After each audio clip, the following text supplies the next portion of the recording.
First and foremost, hello everyone. This is Syed Waqar, and I welcome you all in Desire Spoken English and Motivation channel. And it is an amazing story, not a story, reality of a woman. She worked hard to become a successful in her life. Okay, so I am talking about Dr. Rushan Sheikh. One of the thought I am going to share with you of Dr. Rushan Sheikh is that identify your ability, not disability. This is the thought of Dr. Rushan Sheikh. She worked hard in her life to become a successful doctor. Now today she is serving hundreds of patients. And what is the incident and what is the accident that insist her to become a doctor in her life? Because she is from a poor family and she had not enough money to become a doctor and to take admission in MBBS, but she worked hard to become MBBS doctor. Okay, so now listen to her what we can say life story from her. हौसले की तुर्कश में कोशिश का वो तीर जिंदा रख। तरकश मतलब जिसमें तीर रखते हैं। हौसले की तरकश में कोशिश का वो तीर जिंदा रख। हार चाहे जिंदगी में सब कुछ, हार जा चाहे जिंदगी में सब कुछ, मगर फिर भी जीतने की उम्मीद जिंदा रख। 2008 मैंने अपना 10th क्लियर किया था। मैंने टॉप किया था पूरे जोगेश्वरी में विद 92.15% लेकर, और मेरा ख्वाब था कि मैं डॉक्टर बनूं और लोगों को सर्व करूं। मैं मिडिल क्लास से ताल्लुक़ रखती हूं। मेरे जो अब्बू हैं वो वेजिटेबल वेंडर हैं, तो हमारे घर पे बहुत फाइनेंशियली प्रॉब्लम थी। तो मेरा बस एक ख्वाब था कि मैं डॉक्टर बनूं, लोगों की हेल्प करूं, और उसके लिए मैंने साइंस में एडमिशन लिया। देन 11 साइंस जब मैंने एडमिशन लिया, मेरा कॉलेज बैंड्रा में था और मेरा घर जोगेश्वरी में। मैं रोज लोकल ट्रेन से ट्रैवल करती थी Jogeshwari to Bandra. 7 October 2008 that was the day जब मैं कॉलेज से घर वापस आ रही थी। मेरे सेमेस्टर चल रहे थे उस वक्त, और सुबह 10 बजे का वक्त था। 10 बजे आप सब लोग मुंबई से बिलोंग करते हैं, सबको पता है लोकल ट्रेन में बहुत रश आर होता है। वो ट्रेन जब अंधेरी से निकली, मैं अपनी सीट से उठी और मुझे नेक्स्ट स्टेशन मेरा जोगेश्वरी था, मुझे वहाँ उतरना था। लेकिन मेरे सीट से उठने और स्टेशन के आने तक के बीच में वो एक लम्हा था जिसमें मेरी पूरी जिंदगी बदल गई। मैं जब सीट से उठी, उसके नेक्स्ट मोमेंट मैंने अपने आप को ट्रेन की पटरियों के नीचे पाया, और जब मेरी आंखें खुली तो वही ट्रेन जिसमें मैं ट्रैवल कर रही थी वो मेरी आंखों के ऊपर से बहुत तेजी से गुजर रही थी। एक लम्हे को लगा कि मैं कोई ख्वाब देख रही हूं, लेकिन जब ट्रेन पूरी तरह से मेरे पैरों से गुजर गई, मैं वहां हेल्पलेस थी। और जब बहुत दूर जाके किसी ने चेन रोकी, वो ट्रेन रुकी, और उस ट्रेन को रुकता हुआ देखकर मुझे एहसास हुआ कि मैं कोई ख्वाब नहीं देख रही हूँ। मैं सच में ट्रेन से गिर चुकी हूँ, और मैंने अपनी दोनों टांगे उस ट्रेन के पहियों के नीचे आ गई है जिसमें मैं ट्रैवल कर रही हूँ। वो पूरी 12 डब्बे की ट्रेन मेरे पहियों से गुजर गई। किसी ने चेन रोकने की हिम्मत नहीं की। और मैं जब वहां गिरी तो लोगों ने मुझे देखा, और 10-15 मिनट बाद काफी लोग आए, मेरे आसपास खड़े हो गए। मेरे पास सेलफोन नहीं था। मैंने अपनी बैग से उस वक्त डायरी निकाली, मैंने लोगों को फरियाद की, बहुत रिक्वेस्ट की, बहुत रोया वहां पर कि मेरे घर पे एक फोन कॉल करके बता दो कि मैं यहाँ पे हेल्पलेस पड़ी हूँ विथ हेवी ब्लीडिंग, मेरे बचने की कोई चांस नहीं है। एटलीस्ट मेरे घर वालों को पता होना चाहिए कि मैं यहाँ पे इस हालत में हूँ, मुझे लावारिस लाश बन के नहीं मरना है।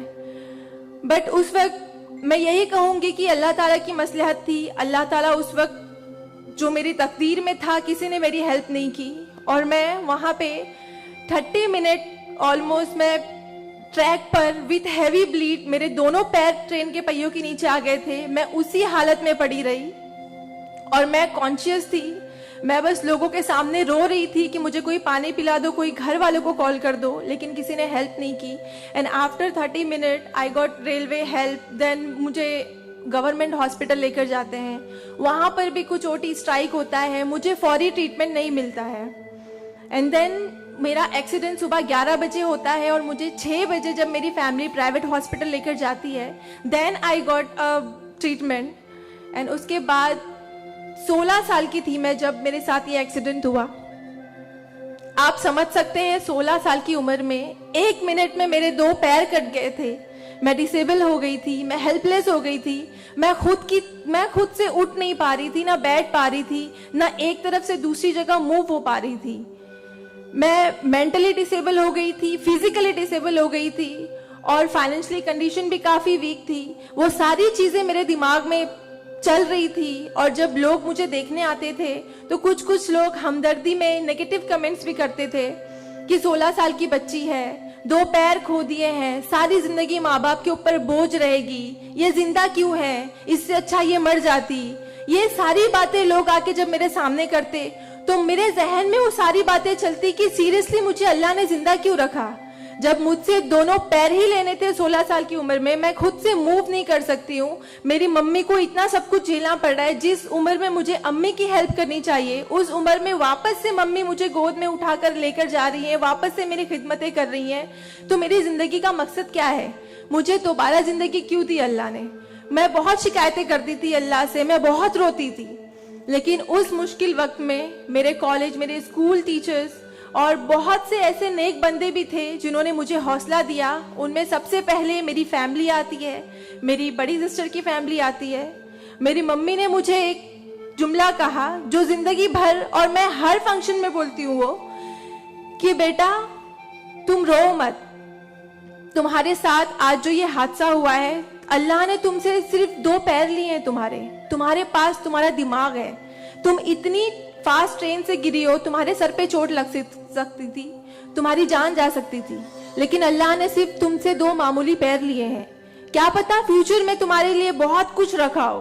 तब मुझे बातें उनकी समझ नहीं आती थी, लेकिन अल्हम्दुलिल्लाह अल्लाह का लाख लाख शुक्र है कि आज इस मौके पर जब लोग मुझे एज अ इंस्पिरेशन समझते हैं, एक आइडियल करते हैं, तो मुझे समझ में आता है कि मेरी अम्मी सच बोलती थी कि हौसला रखो, सिर्फ 2 टांगे गई है। आज मैं जब अपने प्रोस्थेटिक लेग से चलती हूँ तो लोगों को पता नहीं चलता कि मेरे पास 2 पैर नहीं है, मेरा एक पैर थाइस के पास से नहीं है, दूसरा नी के पास से नहीं है, बट लोगों को ये अंदाजा नहीं होता है। तो बस मेरी अम्मी ने जो एक बात कहा था कि अल्लाह पे यकीन रखो बच्चा, तुम्हारे साथ जो हो रहा है और जो होगा वो सब अल्लाह ने प्लान किया हुआ है, तुम बस हिम्मत मत हारो कभी भी और बस डटे रहो अपने जुनून के पीछे कि तुम्हें डॉक्टर बनना है। तुम्हारी 2 टांगे नहीं तो क्या हुआ, तुम्हारे पास दिमाग है, तुम ज़हीन हो, तुम आगे बढ़ो।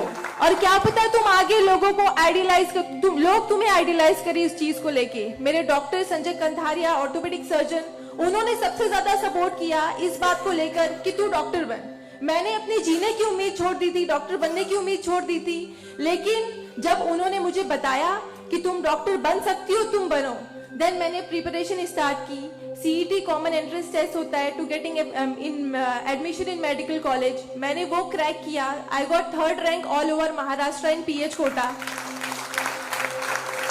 एंड आफ्टर दैट मुझे बहुत खुशी हुई कि मैंने 3rd रैंक क्लियर किया है। Now I got admission, I will get admission in MBBS.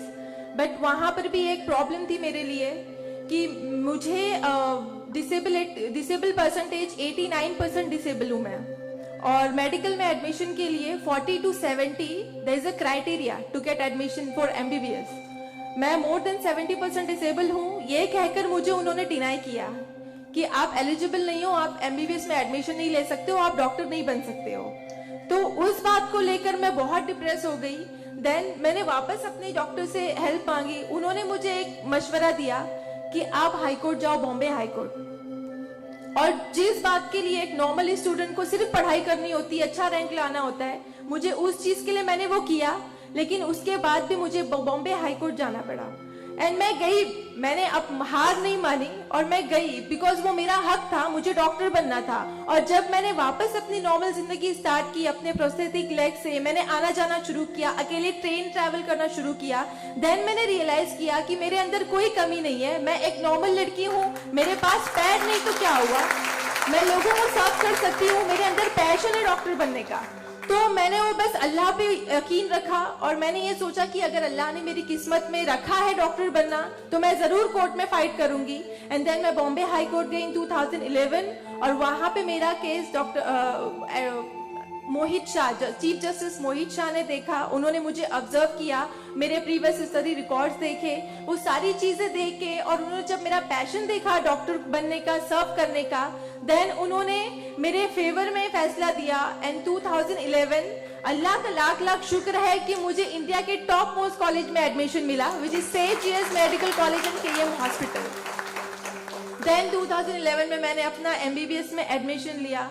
वो जर्नी बहुत आसान नहीं थी मेरे लिए क्योंकि मेरे पास दो पैर नहीं हैं और जब मेरी काउंसलिंग चल रही थी एडमिशन को लेकर तो काफ़ी जो डॉक्टर्स का पैनल था उन्होंने मुझे बहुत कुछ हकीकत बताई थी कि आपके लिए डॉक्टर फील्ड आसान नहीं है, इसमें पढ़ाई करना 5.5 साल, आपको एक ओपीडी से दूसरी ओपीडी जाना होगा और तब मैं 2 क्रचेस यूज करती थी मेरे लिए, तो आपके लिए बिल्कुल भी आसान नहीं है, आप हार जाओगे, 1 साल पढ़ोगे, दूसरे साल आप डिनाई कर दोगे, एडमिशन नहीं लोगे, आप गिव अप कर लोगे। लेकिन बस मैंने दिल में ठान लिया था कि मुझे इन्हें गलत साबित करना है और मुझे लोगों को प्रूव करके दिखाना है कि एक लड़की जो 89% डिसेबल है, जिसे लोग ये कहकर सुनाते थे कि सारी जिंदगी माँ बाप के ऊपर बोझ पर बनी रहेगी, उन्हें प्रूव करना है कि मैं डॉक्टर बन के लोगों को सर्व कर सकती हूँ। और जो मेरे दूसरे डिसेबल भाई बहन हैं उन्हें भी शो करना है कि after disability, after accident, post accident जो लाइफ होती है वो आप नॉर्मल गुजार सकते हो अपने हौसले की बनिस्बत। तो मैं बस 5.5 साल मैंने बहुत कोशिश की, बहुत दर्द सहे, लेकिन मैंने अल्हम्दुलिल्लाह 2016 में फर्स्ट क्लास से मैंने अपना एमबीबीएस क्लियर किया। और इस बात को देखते हुए मुझे बहुत खुशी होती है, इस बात को बहुत प्राउड मोमेंट था मेरे लिए कि इन 2016 ऑन वुमेन्स डे 8 मार्च मुझे बॉम्बे हाई कोर्ट में फेलिसिटेट किया गया, जो एक हिस्टोरिक मोमेंट था वहां पर कि आउटसाइड से किसी को उन्होंने फेलिसिटेट किया। देन उसके बाद मुझे काफ़ी कॉल्स आए एज अ मोटिवेशनल स्पीकर, मुझे काफ़ी अवार्ड्स मिले और तब मैंने सोचा कि मेरी जर्नी सिर्फ एमबीबीएस तक नहीं, मुझे लोगों को और प्रूव करना है कि 89% डिसेबल हो के अगर मैं एमबीबीएस कर सकती हूँ तो मुझे मेडिकल फील्ड की हायर डिग्री अचीव करनी है, which is MD, medicine in doctor in medicine.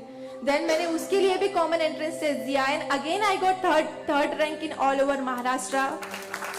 और यहाँ पर भी देन अगेन उन्होंने प्रॉब्लम क्रिएट की मेरे लिए।